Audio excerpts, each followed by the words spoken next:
பிரியமானவர்களே, நீதிமொழிகள் புஸ்தகத்திலே 8ஆம் அதிகாரத்தில் நாம் இப்படியாய் வாசிக்கிறோம். 17ஆம் வசனத்தில், என்னை சிநேகிக்கிறவர்களை நான் சிநேகிக்கிறேன், அதிகாலையில் என்னை தேடுகிறவர்கள் என்னை கண்டடைவார்கள். என்னை சிநேகிக்கிறவர்களை நான் சிநேகிக்கிறேன்னு சொல்கிறார் ஆண்டவர். கர்த்தரை நாம் சிநேகிக்கிற பொழுது கர்த்தர் நம்மை சிநேகிக்கிறதை நாம் உணர்வோம், அறிவோம், அனுபவிப்போம். அவர் எப்பொழுதும் நம்மை சிநேகிக்கிறார். ஆனால் நாம் எப்பொழுதெல்லாம் அவரை நம்ம சிநேகிக்கிறோமோ அப்பொழுது மாதம் தெரிகிறது அவர் சிநேகிக்கிற மாதிரி. No, never. He always loves us. நம்மை உண்டாக்குறவர் நம்மேல் பிரியமாக இருக்கிறார், நம்மேல் நேசமாக இருக்கிறார், நம்மேல் பாசமாக இருக்கிறார், நம்மேல் கண்களை வைத்து நோக்கமாக இருக்கிறார், நம்மை பாதுகாக்கிறார், நமக்கு ஆலோசனை சொல்கிறார், நம்மை நடத்துகிறார். பாருங்கள், அதுதான் அவருடைய சிநேகம்.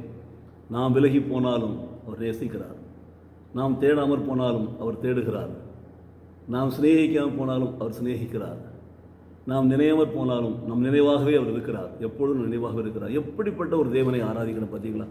என்னை சிநேகிக்கிறவர்களே நான் சிநேகிக்கிறேன்னு சொல்கிறார். ஆகவே எனக்கு பிரியமானவர்களை நாம் சிநேகித்து அப்படி சிநேகத்துக்கு உட்பட்டவர்களாக மாறுவது தான் இந்த காலை வேளையிலே நாம் கற்றுக்கொள்ள வேண்டிய முதலாவது காரியம். இரண்டாவது பாருங்கள், அதிகாலையில் என்னை தேடுகிறவர்கள் என்னை கண்டடைவார். ஏன்? He is always waiting for us. காலை தோறும் அவருடைய கிருபை புதிதாக எவ்வாறு இருக்கிறது? புது கிருபைகள், புது கிருபைகளோடு, புது பொலிவோடு, புது அன்போடு, புதிய ஆசீர்வாதங்களோடு, புது பலனோடு நம்மை நடத்துவதற்காக வாசலண்டை நிற்கிறார். நாம் இதய வாசலண்டை நிற்கிறார், நம் பக்கத்திலே இருக்கிறார். பாருங்கள், நாம் அவரை தேடுகிறோம் என்று சொன்னால் அவரை நாம் காண்போம். இன்னும் சிறப்பாக அதிகாலையிலே நாம் அவரை தேடுகிற பொழுது அந்த அதிகாலையிலே நாம் அவரை கண்டடைவோம். இந்த செய்தியை கூட நாம் எப்படி தலைப்பில் போடுகிறோம் என்று பார்த்தால், அதிகாலையில் ஆண்டவர் இயேசுவோடு, early morning with Jesus, but nobody rises up in the early morning. சொல்வார்கள், சூரியன் உதிப்பதற்கு முன்பாக எழுந்திருக்க வேண்டும் என்று சொல்லி. அந்த அதிகாலையில் நாம் ஆண்டவருடைய வார்த்தைகளை தியானிக்க வேண்டும் என்று தான் நாம் போடுகிறோம். அவரை நீங்கள் கண்டடைய வேண்டும், அவருடைய சிநேகத்தை நீங்கள் பெற்றுக்கொள்ள வேண்டும், அவருடைய அன்பை நீங்கள் பெற்றுக்கொள்ள வேண்டும், அவருடைய வழிநடத்தலை பெற்றுக்கொள்ள வேண்டும் என்று தான் இந்த காலை வேளையில் நாம் போடுகிறோம். ஆனால் நிறைய பேர் அது மாலையில் தான் பார்க்குறீங்க. பரவாயில்லை, எப்போ வேணாலும் பாருங்கள். உங்களுக்கு ஒரு அதிகாலையாக இருக்கட்டும். தேவனுடைய பார்வையில் அதிகாலை என்பது முதலாக நாம் அவரை தேடுவது தான். The first preference should be given to God.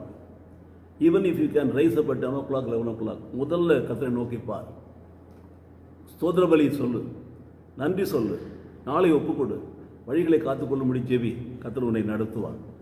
ஆகவே என்னை சிநேகிக்கிறேன், நான் சிநேகிக்கிறேன், அதிகாலை என்னை கண்டடைவார்கள். கண்டடைந்த சமயத்திலே நாம் அவரை சேவிப்போம், சிநேகிப்போம், அவருடைய ஆசீர்வாதங்களை பெற்றுக்கொள்வோம். கர்த்தர் நம்மை ஆசீர்வதிப்பாராக. ஜெபிப்போமா? உங்களை நேசிக்கிற நல்ல பிதாவே, என்றென்றுமா என்னை நேசிக்கிறவரே, அந்த நேசத்தை உணரும்படி எங்களுக்கு உணர்த்தினீரே, உங்களுக்கு கொடானக்கூடிய சோதரம். உன்னுடைய நேசத்துக்கு உட்பட்ட பிள்ளைகளாய் நாங்கள் ஆண்டவரே அதிகாலையில் நம்மை தேடுகிற பொழுது நீ எங்கள் அருகிலே இருக்கிறீர்கள், நாங்கள் காணும்படி எங்களுக்கு முன்பாக இருக்கிறீர்கள். அதற்காக உங்களுக்கு சோதரம்.